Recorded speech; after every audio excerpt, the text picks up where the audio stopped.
हामी अहिले चाहिँ ठ्याक्कै प्रवास बजारबाट माथि तानसेनतिर गाडी टर्न हुँदैछ। अब हामी त्यहाँ गएर चाहिँ तपाईँहरूलाई त्यहाँको मनोरम दृश्य चाहिँ देखाउनेछौँ। अहिले चाहिँ हामी प्रवासबाट थोरै उकालो लागिरहेछौँ। अब चाहिँ हामी अबको 10-15 मिनटमा चाहिँ माथि तानसेन बजार पाल्पाको सदरमुकाम पुगिन्छ।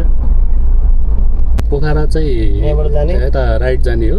हामी चाहिँ अहिले अब राइट नगइकन हामी चाहिँ लेफ्ट साइडतिर तानसेन बजारतिर लागिरहेछौँ। त्यहाँ तानसेन बजार गएपछि त्यहाँको मनोरम दृश्य तपाईँहरूलाई देखाउने कोसिस गर्छौँ। अहिले चाहिँ हामी तानसेन बजार पुग्न लाग्यौँ। अब हामी जस्ट 2 and 3 मिनट एराउन्डमा हामी चाहिँ तानसेन बजार पुगिन्छ होला। अहिले चाहिँ हामी ठ्याक्कै पाल्पाको बस पार्क आइपुग्यौँ। अब हामी यहाँबाट बिस्तारै यहाँको एउटा फेमस ठाउँ करुवाको स्ट्याचु भएको ठाउँमा जाँदैछौँ। करुवा भनेपछि यहाँको फेमस पानी खाने जस्तो। अब गाइज हामी चाहिँ अहिले तानसेनको यो करुवा जुन यहाँको फेमस यो करुवा भनेपछि हाम्रो नेपाली शब्दमा चाहिँ करुवा भन्छ यसलाई। अनि यहाँ चाहिँ एकदमै फेमस रहेछ यो पाल्पा तानसेनको चाहिँ। सो हामी चाहिँ आज यता भिजिटमा छौँ। सो यता ब्याकग्राउन्डमा तपाईँहरूले देख्न सक्नुहुनेछ यता तानसेन बजार, यता होटलहरू छ। सो हामी चाहिँ प्रवासबाट माथि तानसेन आएर हामी चाहिँ करुवा हेरेर टुडीखेल भिजिट गरेर हामी फेरि अर्को लोकेसनतिर जाँदैछौँ, पाल्पा दरबार। अहिले चाहिँ हामी देख्न सक्नुहुनेछ यो बजारबाट माथितिर जाँदैछ। हाम्रो स्कर्पियो गुरुजी हुनुहुन्छ, हाम्रो हिल्टन होलिडेजको प्रकाश दाई हुनुहुन्छ।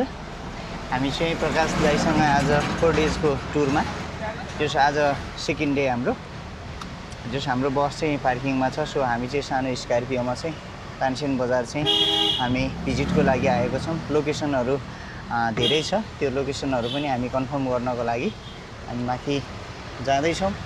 गाइज हामी बिचबिचमा अपडेटहरू गरिरहनेछ हजुरहरूसँग। गाइज हामी चाहिँ ठ्याक्कै पाल्पा दरबार सङ्ग्रहालयमा हामी चाहिँ म्युजियममा पुगेको छौँ। हाम्रो हिल्टनको प्रकाश दाई हुनुहुन्छ साथमा, उहाँको स्माइल पनि काफी छ एकदमै। अनि यसै गरी हामी एकछिन यो पाल्पा दरबार सङ्ग्रहालय, पाल्पा दरबार म्युजियममा एकछिन घुम्नेछौँ। सो हजुरलाई देख्न सक्नुहुनेछ यो पाल्पा दरबार सङ्ग्रहालय, पाल्पा दरबार म्युजियम।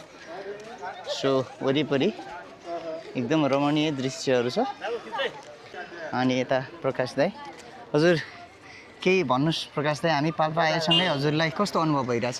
हामीलाई चाहिँ एकदम रमाइलो। हामी चाहिँ आउन त पहिला पनि आएको हो, अहिले चाहिँ स्पेसल्ली भनेको मेडिटेसन टोली, हामी चाहिँ ध्यान गर्ने चाहिँ हाम्रो गेस्टहरू थिए तल ओसोमा, पाल्पाको ओसो मेडिटेसन सेन्टरमा चाहिँ उहाँहरू हुनुहुन्छ। उहाँ चाहिँ ध्यान गर्दै हुनुहुन्छ र हामी चाहिँ उहाँहरूलाई भोलि पनि यहाँनिर 4-5वटा साइट सिनहरू घुमाउनु पर्ने भएको कारणले गर्दाखेरि चाहिँ हामी चाहिँ कुन चाहिँ उहाँहरूलाई बेटर छ, उहाँहरूको एज अनुसार कुन चाहिँ साइट सिन चाहिँ राम्रो छ भनेर चाहिँ हामी उहाँहरूलाई घुमाउनुभन्दा अगाडि चाहिँ हामी आएर हेरेर भोलि फेरि एकचोटि उहाँहरूलाई ल्याएर घुमाउने